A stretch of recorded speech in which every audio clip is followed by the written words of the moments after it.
আপনার এখানে যদি কোনো নির্বাচিত সরকার যদি গঠন হয়, এমপি কিংবা মন্ত্রী আসলে কি সকলে দাঁড়িয়ে চেয়ার থেকে দাঁড়িয়ে সম্মান করে না?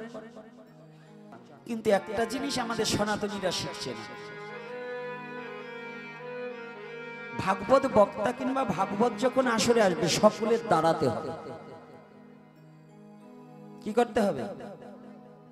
আপনার এখানে যদি কোনো নির্বাচিত সরকার যদি গঠন হয়, এমপি কিংবা মন্ত্রী আসলে কি সকলে দাঁড়িয়ে চেয়ার থেকে দাঁড়িয়ে সম্মান করে না? তাহলে ভাগবত হচ্ছে কি? ওইরকম হাজার হাজার এমপি মন্ত্রী মিনিস্টার সৃষ্টি যিনি করেছেন তার গুণ কথা ভাগবত, অর্থাৎ ভগবান কৃষ্ণের কথা। তাহলে যেখানে ভাগবত সাক্ষাৎ থাকে সেখানে ভগবান সাক্ষাৎ থাকে, সেখানে আমরা একটু দাঁড়িয়ে সম্মাননা করতে জানলাম না, এটা কি আমাদের ব্যর্থতা নয়? একজন মন্ত্রী আজ আছে কাল থাকবে না, একজন এমপি আজ আছে কাল থাকবে না, আমি গোপীনাথ আজ আছি কাল থাকবো না, কিন্তু ভগবান অনন্তকাল থেকে যাবে। ভগবানে কোনো বিনাশ হবে না, ভগবানের নাম কখনো বিনাশ হবে না। তাহলে সেই ভগবানকে আমাদের একটু শ্রদ্ধা করা এখনো ছিলাটের এইটা একটু অবগত কম না। এখন দাঁড়াতে হবে না, এখন না, এখন বসুন।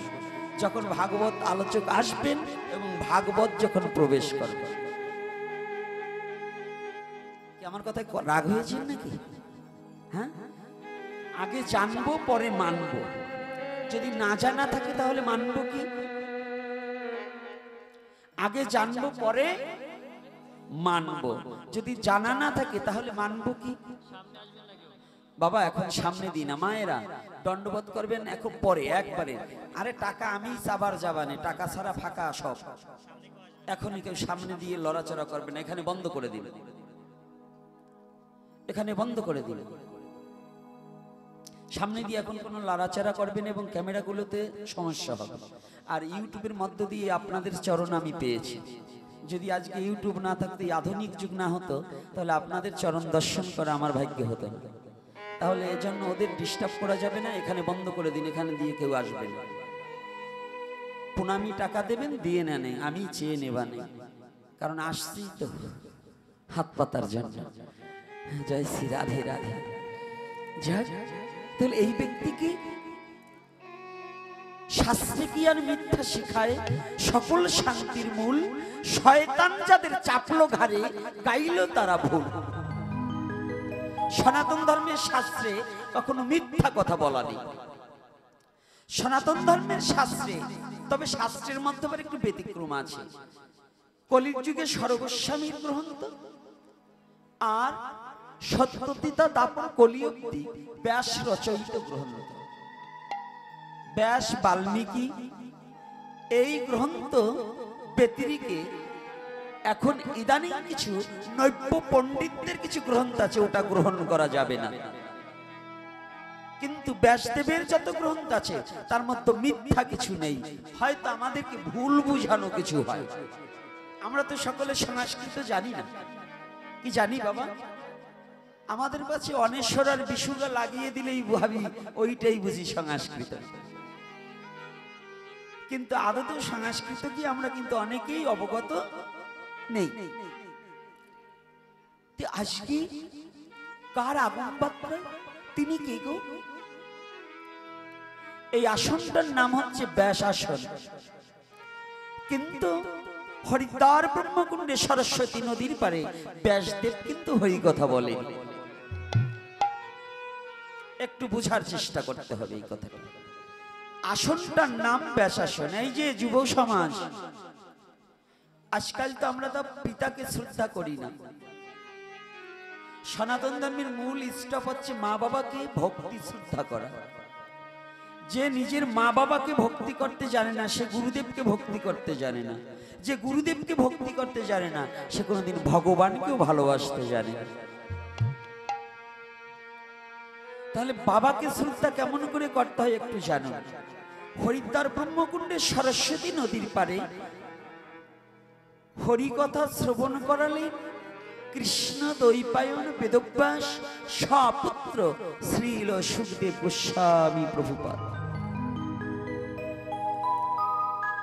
এই সুখদেব গোস্বামী প্রভুপাদের আগম মাত্রায় পিতা ব্যাসদেব পর্যন্ত করজোড়ে দাঁড়িয়েছিলেন। পিতামহ পর্যন্ত দাঁড়িয়েছিলেন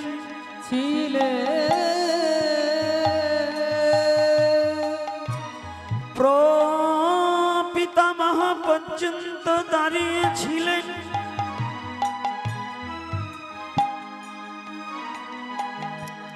পিতামহ ঠাকুরদাদা, প্রপিতামহ ঠাকুরদাদার বাবা। আজকে সকলে করজোড়ে দাঁড়িয়ে আছে কেন? সুখদেব গোস্বামী আসছে তাই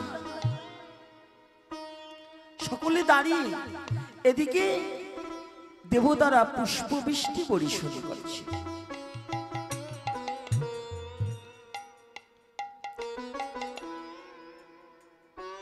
কেন গো? এর একটাই কারণ হচ্ছে শ্রীল সুখদেব গোস্বামী প্রভুপাদ মাতৃগর্ভ হতে সমস্ত মায়া ত্যাগী, সমস্ত মায়া ত্যাগী। আজ যে বাড়িতে আমরা উপনীত হয়েছি, এ বাড়িতে হয়তো অষ্টম প্রহর ব্যাপী হরিনাম হবে, তাই কত প্রহর ব্যাপী? অষ্টম প্রহর। আসলে কি এই অষ্টম প্রহর ব্যাপী হরিনাম হবে? হ্যাঁ, আমরা কিন্তু ভুল বুঝি, ভুল জানি। অর্থাৎ সংকীর্তন হচ্ছে অষ্টম প্রহর ব্যাপী হরিনাম, সেই যে মহাপ্রভু দিয়েছে সেই থেকে চলছে। আর পৃথিবী যতকাল থাকবে হরিনাম কোনোদিন বন্ধ হবে না। হরিনাম বন্ধ হবে বাবা? তাহলে আমরা সংখ্যাবদ্ধ দিচ্ছি, সীমাবদ্ধ দিচ্ছি অষ্টম প্রহর ব্যাপী হরিনাম না। এটা হচ্ছে সংকীর্তন নাম হবে। সংকীর্তন নাম কি? সংঘবদ্ধ হয়ে যে নাম করা হয় তাকে সংকীর্তন নাম বলা হয়।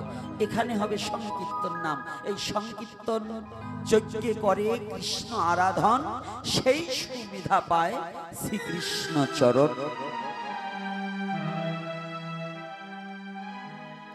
আজকে সেই শ্রীল সুখদেব গোস্বামী প্রভুপাদের শ্রীপাদ পদ্মে প্রণতি জানাই।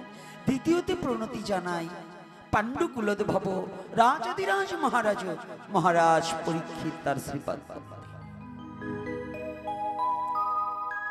এই পরীক্ষিতকে কেন তিনি এত ধর্মপরায়ণতা? কথা বলেন না কেন? মিথ্যা কথা, একজনও ভালো নেই।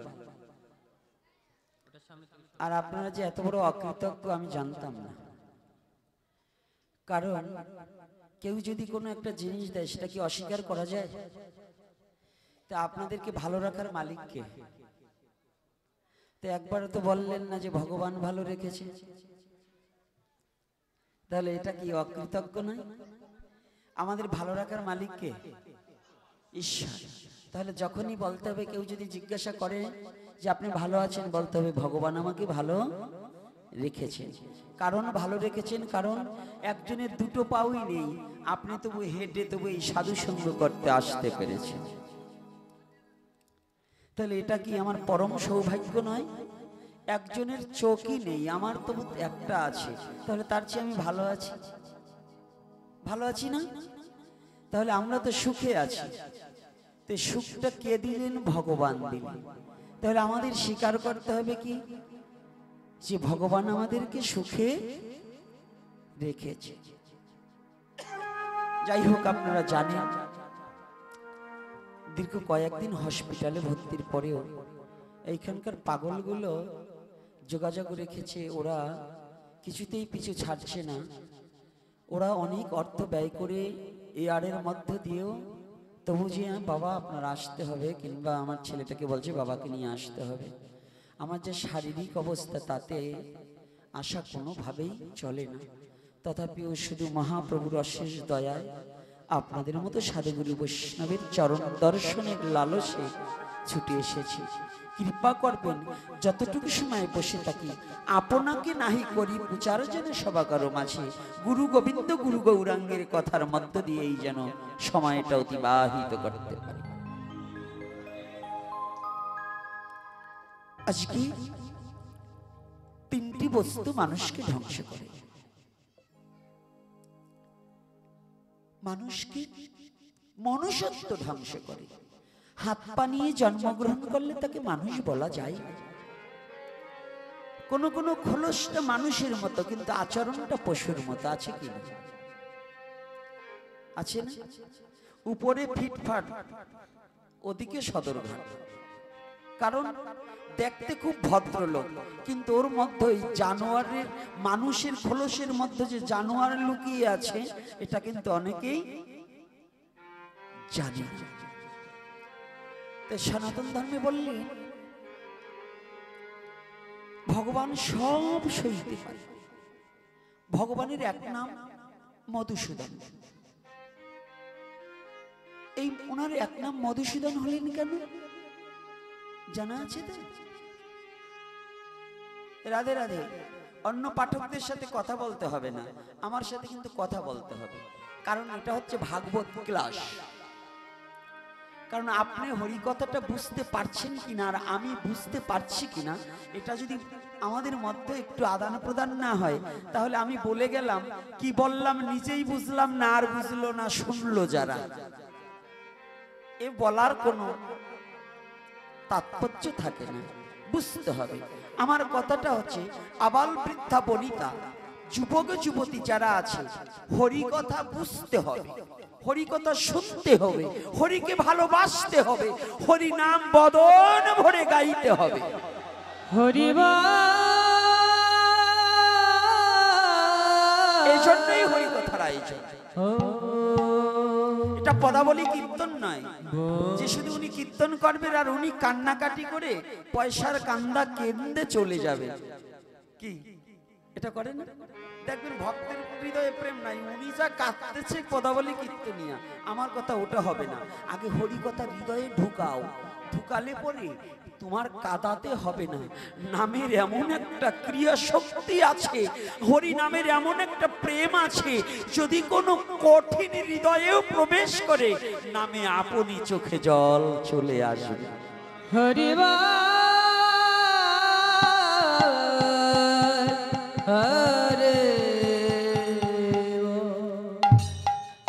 তাহলে তিনটি বস্তুর মধ্যে ভগবানের এক নাম মধুসূদন। কেন মধুসূদন? ওনার নামটা হচ্ছে দর্পহারী মধুসূদন। যিনি দর্প করে, এই দর্পটাকে চূর্ণ করবার জন্যই ভগবান মধুসূদন নাম হয়ে বিশ্ব জগতে প্রকাশ পেয়েছে। দর্প কি? অহংকার, গর্ব। এই বাড়ি আমার, গাড়ি আমার। যেমন উৎসব অঙ্গন কালাচাঁদ চন্দ্র মহাশয়ের নিজ বাড়ি না, এই লেখাটা একটুও ঠিক না। কালাচাঁদ চন্দ্র মহাশয় আজকে যদি প্রাণ পাখি যে বাতাসটাকে দেখিনি, সেই বাতাসটা চলে গেলে এই ঘরে আর তারা রাখবে নাকি?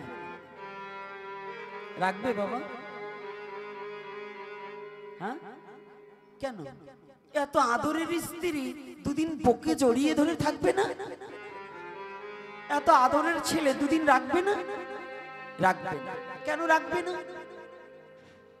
এবার যাকে কোনোদিন দেখিনি সে চলে গেছে, যাকে নিয়ে তো মাখামাখি করেছি সে তো পড়ে আছে, তথাপিও রাখবে না।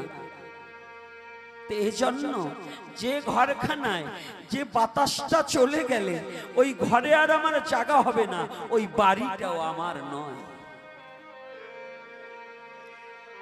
এই বাড়িটাও আমার নয়, এই বাড়িটা কার? রাধা গোবিন্দের। এই বাড়িটা কার? আমার গৌর হরি। এটা হতে হবে আমার মহাপ্রভুর শ্রী অঙ্গ, শ্রীবাসের শ্রী অঙ্গন। কারণ শ্রী অঙ্গনে থেকেই তো, শ্রীবাসের শ্রী অঙ্গন থেকেই নাম হয়েছিল। তাহলে আগামী দিন কালাচাঁদ মহাশয়ের বাড়ি থাকবে না, এ বাড়িটা হবে শ্রীবাস অঙ্গন। নিতাই গৌর হরিবল হরিবল। এ বাড়িটা কই হবে? শ্রীবাসঙ্গন। তা শ্রীবাসঙ্গনে কে ছিলেন? রাধে রাধে, কলিযুগের যুগনায়ক,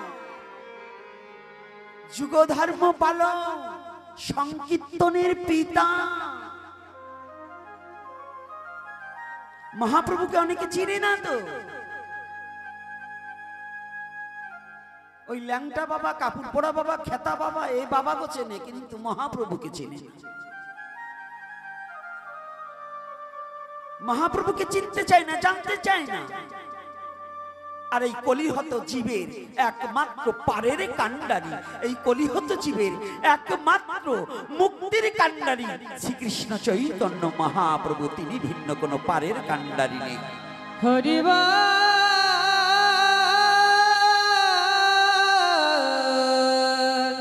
কলিযুগে জন্মগ্রহণ করে,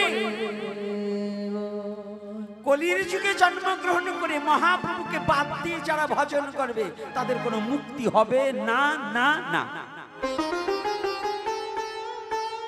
কষ্ট হচ্ছে আমার কথাটা? হ্যাঁ? একটু যন্ত্রণা হচ্ছে? আর হতেই পারে, নিম পাতা তিতা বটে, কিন্তু খেলে রোগ সারে।